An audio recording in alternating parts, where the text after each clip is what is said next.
نحمده ونصلي على رسوله الكريم اما بعد فاعوذ بالله من الشيطان الرجيم بسم الله الرحمن الرحيم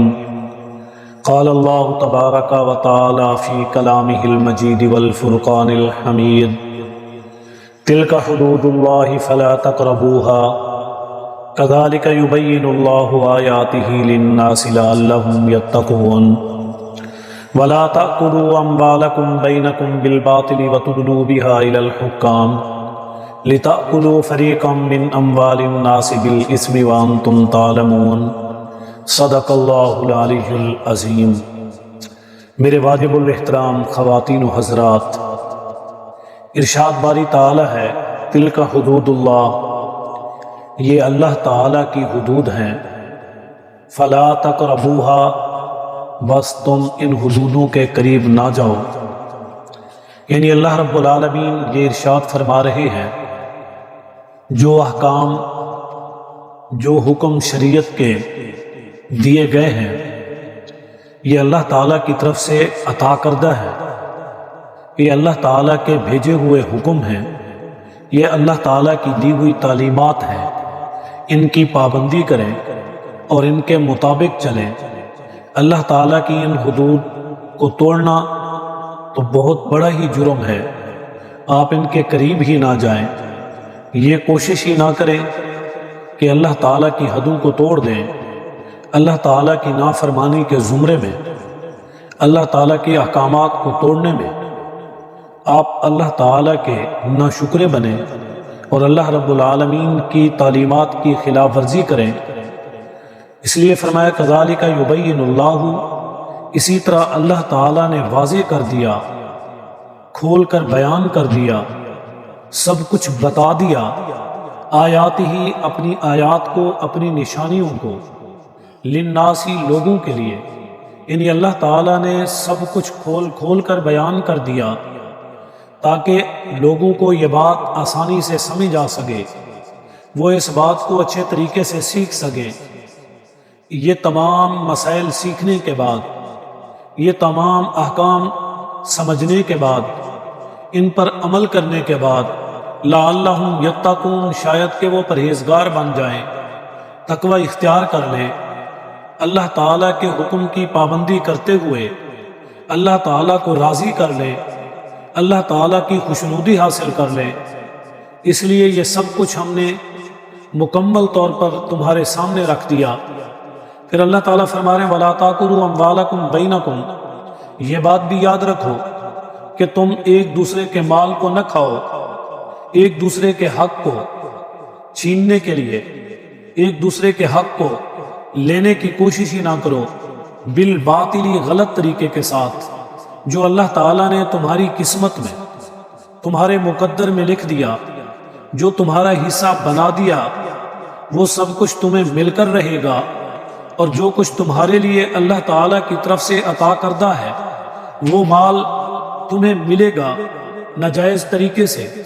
غلط راستے سے، غلط انداز سے۔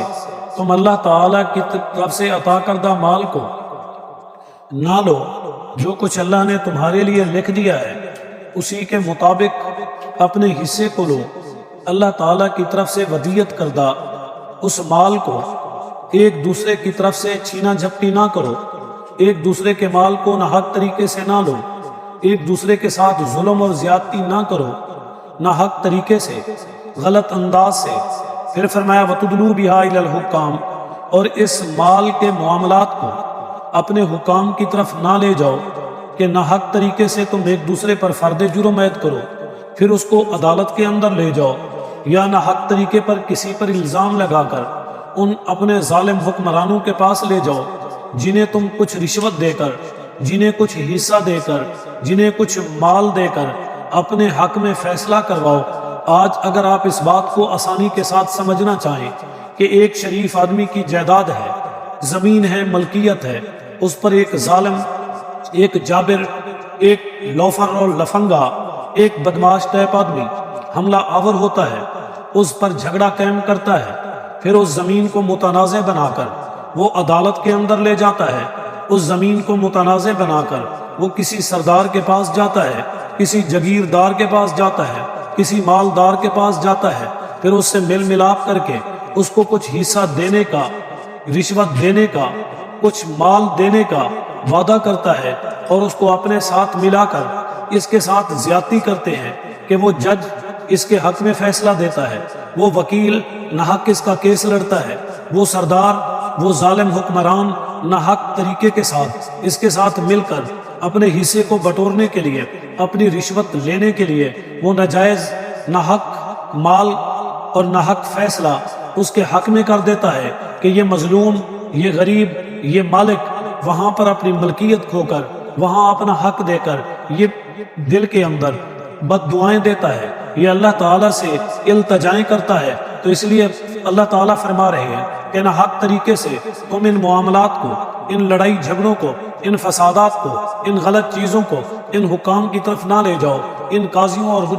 ججوں کے پاس نہ جاؤ، اس لیے کہ تم جانتے ہو کہ حق پر ہو، تم جانتے ہو نہ حق ہو، تمہیں علم ہے کہ تم جو کچھ کر رہے ہو یہ صحیح ہے یا غلط ہے، اس لیے غلط طریقے کے ساتھ یہ معاملات نہ کرو۔ وَتُدْلُوا بِهَا إِلَى الْحُكَّامِ لِتَأْكُلُوا فَرِيقًا مِّنْ أَمْوَالِ النَّاسِ، تاکہ لوگوں کے مالوں میں سے کچھ حصہ بٹور لیں، اس میں سے کچھ حصہ کھا جائیں، اس میں سے کچھ حصہ اپنے نام کر دے، یا اسی طرح لڑائی اور جھگڑا کرنے کے بعد اس کے ساتھ مکمکا کرے، اس کے ساتھ فیصلہ کرے کہ اس میں سے کچھ مجھے دے دو تاکہ میں اس جھگڑے کو ختم کر دوں، کچھ مجھے دے دو تاکہ میں اس معاملے کو نمٹا دوں، اس میں سے کچھ حصہ مجھے مل جائے، یہ اتنی رشوت مجھے دے دو تاکہ میں یہ جھگڑا نہ حق قسم کا جو اس کے اوپر تھوپا گیا، جو اس کے اوپر قبضہ کیا گیا، جو اس کے ساتھ زیادتی کی گئی، میں اسے اپنے نام کر دوں۔ اس لیے اللہ تعالیٰ فرما رہے کہ ایسا نہ کرو کہ اس میں سے کچھ حصہ بٹورنا چاہو، لِتَأْكُلُوا مِنْ أَمْوَالِ النَّاسِ بِالْإِثْمِ، نہ حق طریقے کے ساتھ، وَأَنْتُمْ تَعْلَمُونَ، حالانکہ تم جانتے ہو۔